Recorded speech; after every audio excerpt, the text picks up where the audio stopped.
Yo tout le monde, c'est Shadik et bienvenue dans ce troisième épisode du cahier d'entraînement. Et aujourd'hui, je vais vous apprendre les bases de Inazuma Eleven Victory Road et du gameplay en match de Inazuma Eleven Victory Road. Alors, je vais déjà vous le dire tout de suite, je ne suis pas un très bon joueur de Victory Road. Loin de là, j'ai déjà participé à des tournois où je me suis fait éliminer tour 1, mais même si je suis pas bon compétitivement parlant, j'ai quand même beaucoup d'heures de jeu sur le jeu tout simplement et j'ai déjà pas mal touché au gameplay. Et dans cette vidéo, du coup, je vais vraiment vous apprendre les bases des bases du gameplay de Inazuma Eleven Victory Road pour les personnes qui n'ont pas encore pu jouer au jeu, qui, je l'espère, va bientôt arriver sur les différentes plateformes avec la prochaine mise à jour. Mais pour ces personnes-là, cette vidéo est vraiment la base de gameplay de Inazuma Eleven Victory Road.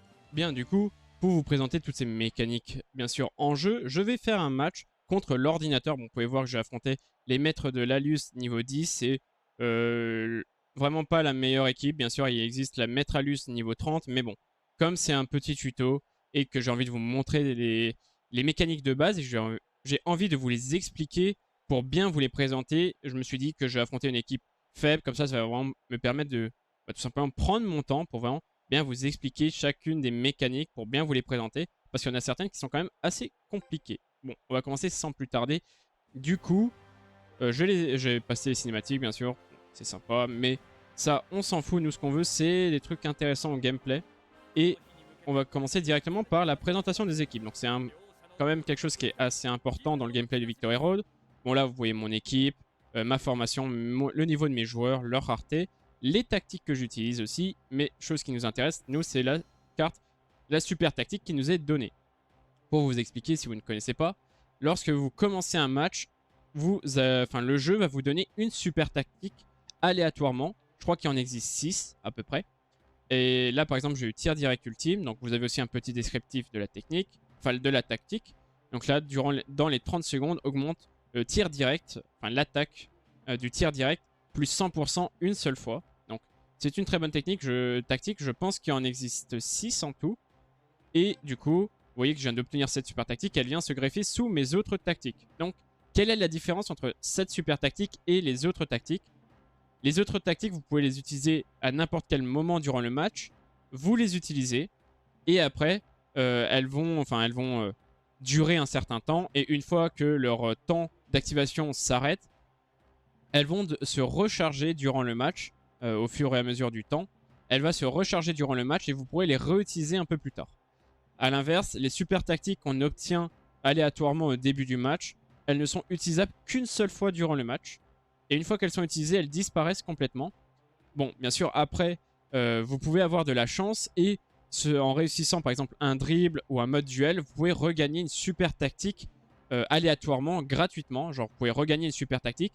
C'est quand même assez rare, il faut avoir quand même un peu de chance. Mais vous pouvez regagner des super tactiques ou bien sûr, sinon vous pouvez ne pas en reavoir et du coup vous pouvez que l'utiliser une seule fois. Donc il faut très bien timer les super tactiques.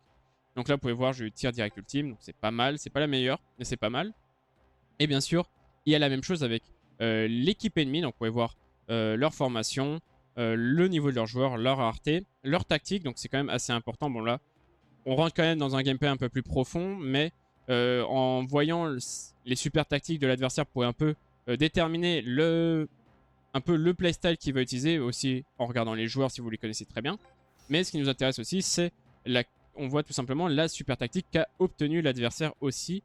Du coup, là, c'est explosion pendant 30 secondes, augmente le taux de brèche plus 200% et attaque plus 50%. Donc ça, c'est aussi quelque chose extrêmement intéressant et extrêmement important à regarder et à analyser.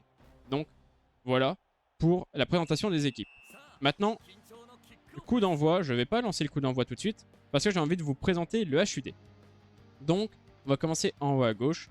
En haut à gauche, vous voyez une jauge qui est la jauge de tension. La jauge de tension, c'est à travers cette jauge qu'on va pouvoir utiliser ou non des super techniques, les super techniques de nos joueurs. En dessous de cette jauge de tension, qui est pour l'instant vide, on a la puissance de lien. Donc la puissance de lien, c'est un pourcentage qui augmente lorsque vous faites des passes ou lorsque l'adversaire fait des fautes, selon les passifs de vos joueurs, bien évidemment. Mais de base, cette puissance de lien augmente de 1% à chaque passe. Et le maximum, je crois que c'est 30% que vous pouvez aller. Mais ça reste quelque chose de très très puissant. Et selon la composition de votre équipe, vous pouvez vraiment être très très fort. Ensuite, au-dessus, on a le scoreboard. On s'en fout un peu, mais ce qui nous intéresse, c'est ce qu'il y a en dessous du scoreboard. Vous pouvez voir que sous les noms des équipes, donc Inazuma All-Star et Maître Dalus, vous pouvez voir qu'il y a une jauge blanche. La jauge blanche, elle représente les points de vie du gardien. Donc là, par exemple, la jauge qui est en dessous de mon équipe en bleu, c'est les points de vie de mon gardien à moi. Et bien sûr, à l'opposé, sous Maître Dalus, c'est les points de vie du gardien adverse. Donc c'est quand même aussi quelque chose de très important qu'il faut regarder. Et donc c'est tout aussi important que la tension, la puissance de lien. C'est tout aussi important la jauge du gardien. Et puis comme ça vous permet un peu de savoir où en est votre gardien et où en est le gardien adverse. Si vous pouvez marquer un but directement ou non. Si vous êtes plutôt mal niveau défense ou pas. Donc c'est quand même assez important de regarder ces aspects-là. Mais là on commence quand même à rentrer dans un gameplay encore plus sérieux. Mais c'est toujours bien d'être au courant qu'est-ce que représente chacun des points du HUD. À droite de Maître Dalus, l'éclair bleu, c'est tout simplement la difficulté de l'IA. Et à côté, vous avez le niveau de l'équipe adverse, bien évidemment. Et tout à droite, on a tout simplement le radar du terrain avec la position de tous les joueurs en temps réel. Donc c'est pas mal intéressant. Donc on va commencer sans plus tarder le match en appuyant sur B. Bon, pour vous le dire tout de suite, B, ça sert à énormément de choses. Et on va commencer sans plus tarder. Donc ça reste quand même un jeu de foot. Donc on se déplace avec la gâchette gauche. On fait des passes en appuyant sur B. Et comme vous pouvez voir avec les passes, ça a une mécanique assez particulière. C'est en gros, vous faites la passe là où est tout simplement les pointillés. Donc les pointillés vous montrent à qui vous allez faire la passe.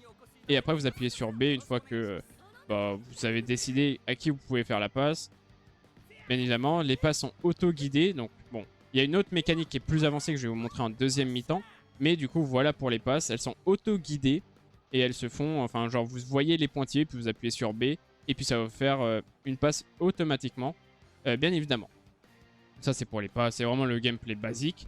Mais là on va rentrer dans le gameplay déjà un peu plus sérieux pour Inazuma, qui est le mode focus, qui est quand même l'un des modes les plus compliqués. Alors là je suis en mode focus version attaquant. En attaque on a 3 choix à faire. Soit on fait une percée, soit on fait une technique, soit on fait une passe. Je vais d'abord vous présenter le mode percée. Donc le mode percée en gros, quand vous êtes en mode percée, si là j'appuie sur percée, vous voyez que je fais des pas chassés droite à gauche. C'est pour essayer de tout simplement déstabiliser le défenseur ennemi. Et si jamais, donc là tout simplement j'appuyais sur percée et en même temps je mettais mon joystick de droite à gauche. Bon vous voyez pas très bien de droite à gauche. Pas vers l'avant parce que je vais vous montrer qu'est-ce que ça fait lorsque vous utilisez percée vers l'avant. Lorsque vous utilisez percée vers l'avant, vous voyez que j'ai une flèche bleue. Bah là c'est parfait, vous voyez que j'ai une flèche bleue tout simplement qui se met en place. Et vous voyez que mon joueur commence une animation en devenant un peu un Super Saiyan. Et après il dash tout simplement vers l'ennemi. Et du coup le mode percée c'est un peu le dribble tout simplement de Inazuma Eleven Victory Road.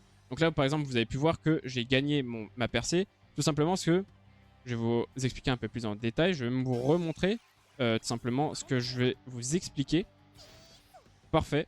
En gros vous voyez pourquoi ma percée est passée.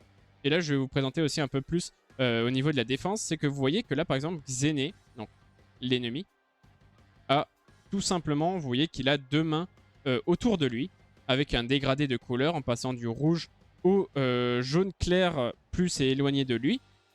Donc c'est un peu pour montrer les zones où il faut éviter d'aller dans la percée. Même le mieux que je puisse vous dire, le mieux c'est de tout simplement réussir à percer hors des mains de l'ennemi. Bien sûr vous pouvez réussir à passer une percée tout simplement en allant directement sur l'ennemi, mais plus vous allez essayer de faire une percée proche de l'ennemi et plus vous allez avoir de chances de perdre la balle. Donc il faut réussir à très bien timer. Et aussi comment vous pouvez savoir à quel moment ou non il faut percer. C'est que là par exemple vous voyez que Xené est tout simplement en mode, enfin je vais appeler ça le mode armure. Donc il est en mode doré, il est doré. Et en fait lorsqu'un défenseur est doré, ça veut dire qu'il est en mode défensif. Donc là par exemple Xené est doré. Et si par exemple je perce et que je touche l'une de ses mains pendant qu'il est doré, et bien en fait il va réussir à me défendre. Il va potentiellement réussir à me défendre. Même c'est quasiment sûr qu'il va réussir à me défendre. Donc quand l'adversaire ou quand le défenseur est en mode doré, c'est le moment où il est en mode défensif et il ne faut pas passer. Il ne faut pas faire de percée parce que vous allez vous risquer tout simplement de perdre. Surtout si vous touchez l'une de ses mains lorsqu'il est en doré, il risque fortement de vous défendre. C'est pareil pour vous, je vous le montrerai après. Mais du coup, il faut réussir à percer au moment où il est... tout simplement où il n'est plus en doré. Bien sûr, le doré ne reste pas indéfiniment. Il faut bien le timer aussi au niveau défensif. Mais c'est un peu le moment où vous pouvez savoir. Donc là, par exemple, il n'est plus doré. Donc là, je pourrais. Là, il est doré. Là, il n'est plus. Donc je peux le dash. C'est comme ça que on peut passer tranquillement un adversaire. Je vais vous montrer aussi, du coup... je vais faire exprès de me faire de perdre la balle. Enfin, en vrai, non. Je vais vous présenter les autres manières, tout simplement, lors du mode focus attaque. Donc là, vous pouvez voir que j'ai fait la percée. Donc la percée, c'est quand on dash. Là maintenant je me dis ok, j'ai pas envie parce que c'est risqué. Là après ça reste des bots niveau 10, donc j'ai une meilleure attaque que eux ils ont de défense, donc c'est quasiment sûr que je passe à chaque fois. Mais là je tombe contre un joueur qui est meilleur que moi et qui a un niveau supérieur à moi. Je me dis ah, si j'essaie de passer je vais perdre la balle. Et chose aussi que je vous ai pas dit, je suis quand même un peu bête là-dessus, mais je vais quand même vous le montrer. Lorsque vous réussissez une percée, de 1 vous voyez que je gagne des objets gratuitement, donc des esprits et des objets, donc c'est comme ça que vous pouvez farmer les objets. Et de 2, vous voyez aussi que je gagne des points de tension. Donc là, j'ai gagné 69 points de tension. Donc c'est comme ça qu'on gagne de la tension. Et c'est comme ça qu'on peut utiliser des techniques du coup. Vous pouvez voir que ma jauge de tension en haut à gauche est déjà à moitié, voire même elle ira encore plus haute. Je suis tout simplement aux 3/4 là. Et c'est grâce à ça que vous pouvez du coup utiliser des techniques. Donc en fait, la percée est très très intéressante parce qu'en fait, c'est très risqué. Parce que si vous perdez la balle, en fait, tout simplement, vous allez tout simplement donner la balle à l'adversaire. Et en plus, l'adversaire va gagner l'huile de la tension s'il arrive à vous défendre. Du coup, vous avez une très grosse pénalité. Par contre, si vous arrivez à passer, de 1, vous arrivez à passer un ennemi. Et de 2, vous gagnez de la tension. Donc en gros, c'est high risk, mais high reward. Donc gros risque, mais grosse récompense. Donc c'est l'un des points intéressants du dribble.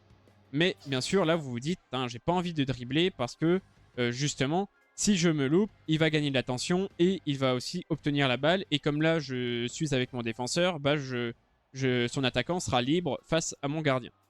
Du coup, là, on va choisir un autre choix. Et là, j'ai envie de faire une passe. Mais comme vous pouvez voir, là, à l'heure actuelle, ma passe est grisée. Je ne peux pas faire de passe. Et comment je sais que je peux faire une passe? Vous voyez que sous Goldie, il y a un timer. Ce timer, c'est le timer, c'est le temps maximum que vous pouvez faire en mode focus. Si ce timer arrive à 0, tout simplement, vous ne pouvez plus bouger votre joueur, vous ne pouvez plus rien faire. Votre joueur est figé et le défenseur va prendre automatiquement la balle. Mais à côté de ce timer, vous voyez qu'il y a 3 carrés qui sont pour l'instant vides et qui vont se remplir au fur et à mesure du temps. Donc là, vous pouvez 1, 2, 3 et bim, passe OK. En gros, ces 3 carrés vous disent lorsque vous pouvez faire une passe ou non. Et du coup, là, maintenant, je peux faire une passe et vous voyez que du coup, j'ai le pointillé qui est apparu du coup selon où je veux faire la passe. Voilà, je tourne et puis je regarde où vont les pointillés, puis après j'appuie sur B pour faire la passe tout simplement. Et ensuite le dernier moyen pour réussir un mode focus, c'est d'utiliser une technique. Donc là, je vais utiliser danse de l'air avec Goldie. Donc c'est les 3 choix qu'on peut faire en attaque. Là maintenant, je vais perdre la balle exprès, je vais donner la balle à Torch et maintenant je vais vous le montrer en mode défense. Alors en mode défense, j'ai 3 choix à faire aussi, mais qui sont un peu différents. J'ai intercepté. Donc intercepter, ça me permet de faire des dashs sur le côté, comme vous pouvez voir. Bon, là il est passé. Mais vous voyez que en appuyant sur intercepter, en mettant mon joystick soit à droite, soit à gauche, ça me permettait de faire des dashs. Et chose que vous pouvez voir aussi à ce moment-là, lorsque vous faites un dash, votre joueur est en doré, est en armure, et du coup c'est le moment où vous pouvez défendre. Là par exemple, Goldie est en armure. En vrai, si j'ai une bonne connexion, ça ne m'étonnerait pas que je le défende parce que là, je suis en doré et il a touché mes mains en même temps que j'étais en doré, donc ça ne m'étonnerait pas que je le défende. Donc là, intercepter, c'est pour faire des dashs de droite à gauche. Et défense, ça vous permet tout simplement de rester au même endroit et de juste vous mettre en doré en restant au même endroit. Donc ça, c'est si jamais le joueur... en fait, si vous êtes déjà bien positionné et que si vous voulez pas dasher soit à droite, soit à gauche, parce qu'en réalité, le mode focus, c'est un peu un mode penalty, mais dans le dribble. C'est un penalty. Il faut vraiment voir ça comme un penalty quand le joueur en face, il a envie de percer. Parce que en fait, c'est un peu selon si vous allez au bon endroit ou pas. Imaginons, je dash à droite, mais que l'adversaire, lui, il va sur ma gauche. Du coup, il va pouvoir tout simplement passer tranquillement dans un endroit qui est complètement libre. Parce que, comme vous pouvez voir, comme j'ai dashé à droite, je prends beaucoup plus d'espace à droite qu'à gauche. Du coup, il pourrait facilement me passer à gauche si là il avait envie de dasher à gauche. Par contre, si jamais il dash à droite et que je vais aussi à droite, bah du coup je vais atterrir directement face à lui. Et du coup, bah je vais tout simplement le défendre beaucoup plus facilement. Et du coup, le mode défense, c'est un peu, bah, quand vous n'avez pas envie de choisir soit d'aller à droite, soit d'aller à gauche, bah vous préférez rester au centre. Ça peut être risqué parce qu'habituellement les joueurs dashent toujours sur les côtés. À bas niveau. À haut niveau, ça ne dash pas. Ça fait des passes, mais on n'est pas là pour parler du haut niveau. Mais la défense, enfin, faut vraiment voir le mode focus comme un mode penalty. Soit je plonge à droite, soit je plonge à gauche, soit je plonge au milieu. Soit j'utilise une technique, mais là, comme vous pouvez voir, j'ai tension insuffisante, donc je ne pouvais pas utiliser de technique. Mais là, je n'ai pas réussi à le défendre, donc là, vous pouvez voir que j'ai perdu le mode focus. Donc il utilise une super tactique, donc là, vous pouvez voir que là, il a utilisé une super tactique. L'adversaire a utilisé une super tactique. Mais du coup, là, le torche a réussi à me passer. Il a gagné de la tension, il a encore la balle dans les pieds. Moi, j'ai quand même gagné un peu de tension. Quand vous perdez un mode focus, vous gagnez 30 points de tension. Quand vous gagnez, vous en gagnez 60. Donc en gros, vous gagnez le double lorsque vous gagnez. Mais du coup, voilà. Donc là, vous avez vu, j'ai quand même perdu. Et là, il me met un mode zone. Donc je vais vous expliquer maintenant le mode zone. En soi, je vous ai expliqué tout le mode focus, que ce soit l'attaque ou la défense. Donc vous avez à chaque fois 3 choix à faire. En défense, c'est un mode penalty, c'est soit je plonge, soit je reste, soit j'utilise une technique. En attaque, c'est soit je perce, donc soit je dash pour essayer de dribbler l'adversaire, soit j'attends et je fais une passe, soit j'utilise une technique. Donc voilà un peu les choix qu'on peut faire durant les modes focus, attaque et défense. Et là maintenant on va passer en mode zone.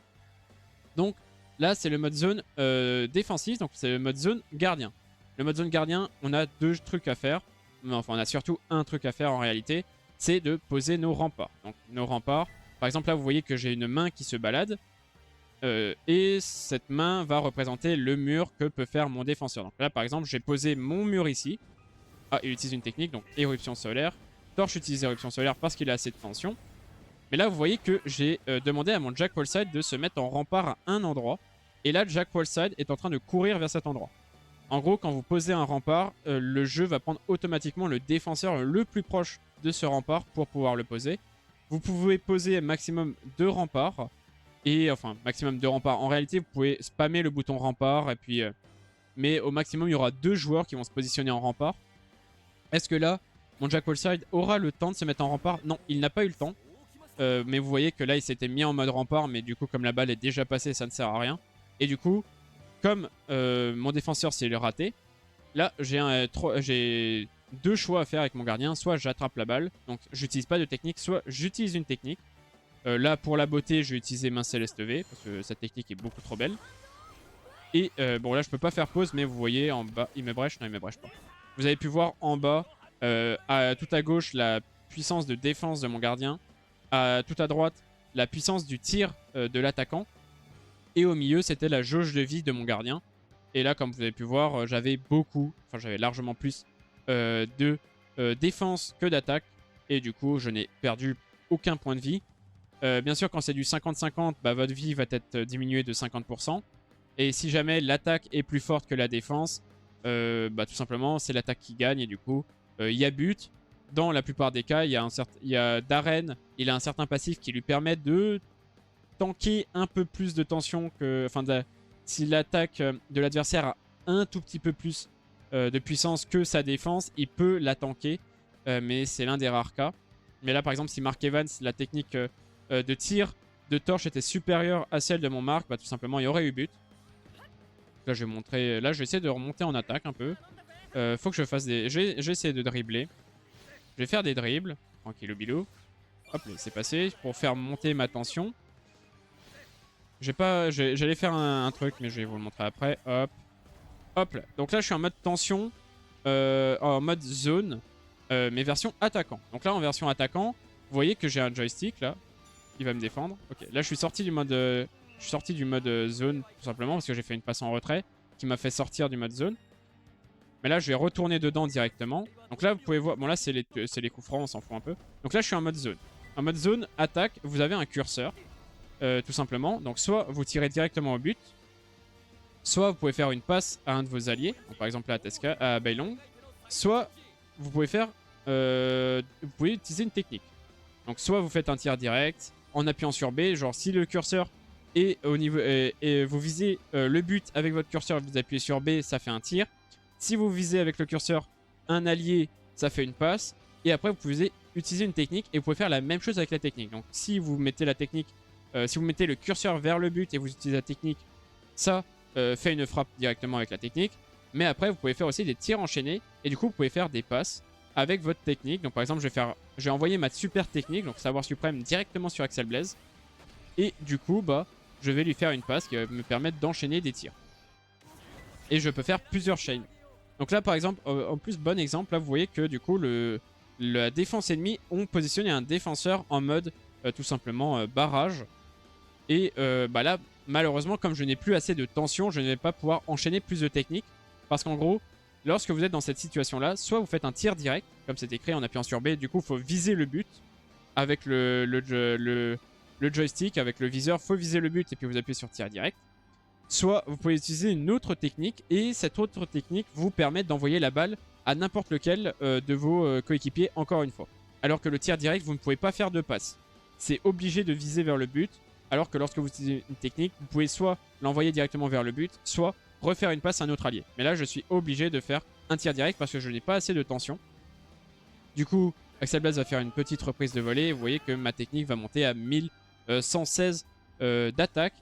En face, le défenseur, il a 41 de défense, donc ça le détruit largement. Et Dvalin a 309 de défense, donc je vais marquer à coup sûr, même s'il utilise une technique.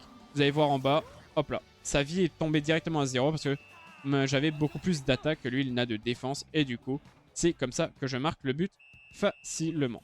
Donc là, je vous avais présenté vraiment toutes les bases, je pense, du gameplay. Je vais aussi... Bon, là, j'ai réussi à le dribbler, du coup. Je vais aussi vous montrer les tactiques. Donc les tactiques, c'est quand vous maintenez le petit bouton en haut à gauche. Là, je peux utiliser super tactique direct. Je peux utiliser, je sais pas, une autre tactique encore. Bon, forteresse de flamme, même si ça va me servir à rien. Et du coup, j'utilise une tactique. Elle me dit qu'est-ce qu'elle fait. Donc voilà, une passe ratée. Je peux utiliser... Ah, j'ai pas eu le temps d'utiliser une technique de défense, mais voilà. Donc ça, c'était pour la base. J'ai essayé de vous présenter vraiment tout le... Enfin, il y a encore un autre truc que je vous ai pas encore montré parce que il ne s'est pas passé durant la première mi-temps. Bon, là, c'est la mi-temps en soi. Vous pouvez changer vos joueurs, bien évidemment. Votre formation, logique. On peut aussi voir les changements que font l'adversaire. Mais il y a un dernier point que j'ai envie de vous montrer. Et je vais aussi vous présenter quelques petites mécaniques un peu plus avancées du gameplay. Bon, déjà, je vais le défendre.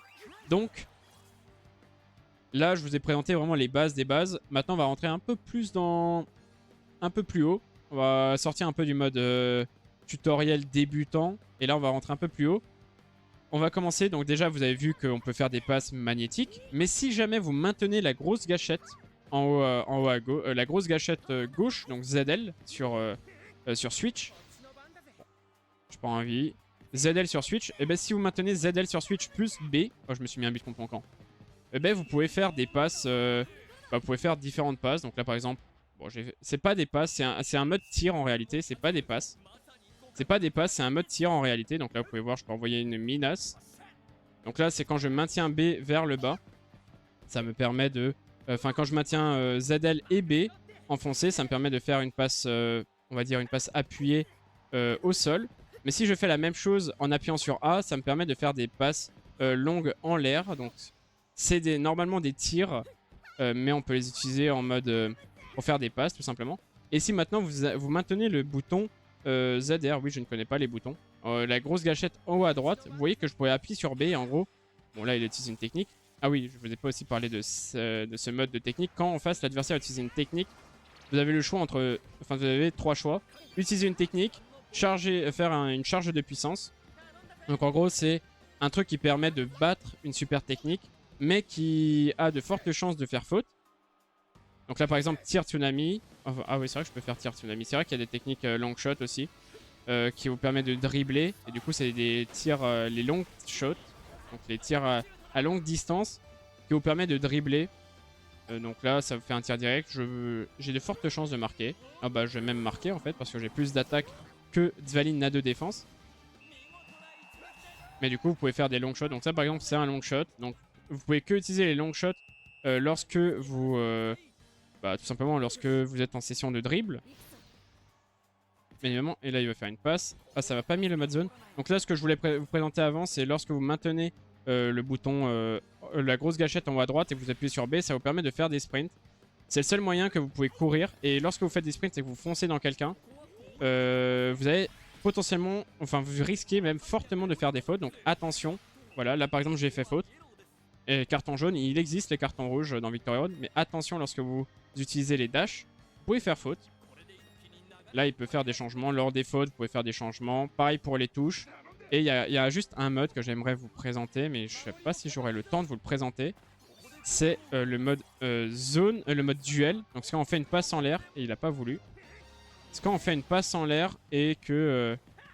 voilà, le mode duel, c'est ça. Donc là, vous devez choisir entre 3... je peux pas faire pause dans les modes duel. Mais en gros, là, par exemple, il y avait 3 choix à faire avec un certain pourcentage de réussite.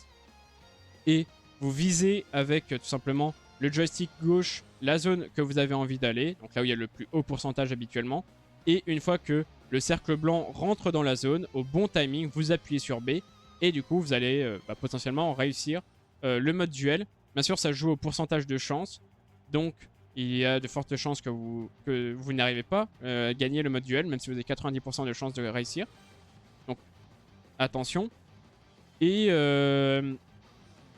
vous avez 3 choix, c'est soit faire une passe, soit garder la balle, mais habituellement faire une passe c'est toujours ce qui a le plus haut de pourcentage, donc je vous conseille de faire là où il y a le plus haut pourcentage, habituellement, et quand vous réussissez ça, vous gagnez aussi de l'attention, etc., etc. Et là il m'a fait une passe en arrière alors que j'ai voulu faire une passe en avant, c'est Inazuma, des fois on comprend pas, bon là c'est corner, donc on s'en fout un peu. Mode corner ça fait qu'il va rentrer en mode zone instantanément. Et du coup là, mode zone, je peux mettre par exemple un mur. Je peux mettre mes murs. Donc là par exemple, mettre le mur de Jack ici et le mur de Hurley là. Il va faire une frappe. Il va faire une frappe. Et puis là, je vais pouvoir utiliser main Céleste V tranquillement. J'espère qu'il ne me brèche pas. Il ne me brèche pas du coup. Bel arrêt de Mark Evans et c'est là-dessus que se termine le match. J'ai essayé de vraiment vous présenter toutes les phases de gameplay. Et surtout les phases les plus importantes, donc surtout le mode zone, qui est la mécanique la plus compliquée, mais la plus intéressante aussi. Le mode focus, qui est le plus compliqué, je voulais dire, donc le moment où on dribble. Sinon, le mode zone, bon, c'est facile en soi, c'est juste faire des passes en visant les alliés qu'on a envie d'avoir, ou de tirer directement dans le but. Et au niveau du gardien, c'est juste positionner ses remparts. Et après, une fois que l'adversaire est shoot, quand la balle touche un rempart, c'est soit ça l'arrête directement, soit vous pouvez utiliser une technique de blocage. Et si jamais ça passe le rempart, après derrière vous avez votre gardien. Vous pouvez choisir entre soit faire un arrêt, soit utiliser une technique. Et puis là, comme vous pouvez voir, lorsque vous gagnez ou lorsque vous perdez, on a pu voir du coup les scores, l'affichage des scores, avec le nombre de passes réussies, le nombre de shoots, enfin le pourcentage, etc., etc. Et là, vous voyez tout simplement les XP que vous avez gagné. Bon là comme tous mes joueurs sont niveau 30, ils ne gagnent plus d'XP. Mais sinon là vous voyez toute l'expérience que vous gagnez. Et après ça vous voyez tous les jetons que vous avez gagnés durant le match. Donc ça c'est les objets qui vous permettent d'acheter dans la boutique. Et à droite c'est les esprits qui vous permettent d'augmenter la rareté de vos joueurs. Donc voilà. Je pense que j'ai fait tout le tour. Si jamais il me manque quelque chose, n'hésitez pas à le dire en commentaire. N'hésitez pas aussi à dire en commentaire et à poser des questions si jamais il y a des choses que vous n'avez pas compris. J'ai essayé vraiment de faire la base des bases et de vous expliquer le plus possible. La preuve, la vidéo dure 30 minutes. Et je m'excuse un peu, c'était long. Mais j'ai vraiment essayé de parler de tout. Et vraiment de bien tout vous présenter. Je sais que le mode focus, c'est le truc le plus compliqué. Mais en vrai, ça peut paraître compliqué là, comment j'ai expliqué. Mais en vrai, quand on a le jeu en main, c'est ultra, ultra rapide à comprendre. En vrai, en 2-3 matchs, vous avez compris toutes les bases de jeu. Et vous avez déjà pris en main le jeu. C'est très rapide. Faut pas avoir peur. Il y a beaucoup de choses qui peuvent paraître compliquées. Mais en vrai, c'est très très rapide à prendre en main. En 3-4 matchs contre l'IA, vous avez déjà compris le jeu. Sincèrement, Donc, n'ayez pas peur. Bon, bien sûr, si vous avez déjà joué au jeu, n'hésitez pas à mettre en commentaire certaines techniques un peu plus avancées. Merci de ne pas mettre les no-match ou comment expliquer no-match ou les conneries en genre. On n'est pas là pour ça. Enfin, vous pouvez expliquer qu'est-ce que c'est qu'un no-match, mais pour les débutants, ils s'en foutent. Donc, expliquez si jamais je me suis trompé sur certains détails. N'hésitez pas un peu à me corriger en commentaire. Et n'hésitez pas aussi à mettre un pouce bleu à cette vidéo si vous avez apprécié la vidéo. Et aussi à vous abonner à ma chaîne YouTube, bien évidemment, pour ne pas manquer toutes les vidéos, toutes les futures vidéos sur Inazuma Eleven, sur les futures informations, que ce soit sur la mise à jour ou même sur le jeu final, ou même mes autres vidéos Inazuma. Donc n'hésitez pas à vous abonner. Et sur ce, moi je vous dis à dans une prochaine vidéo. C'était Shadik. Ciao.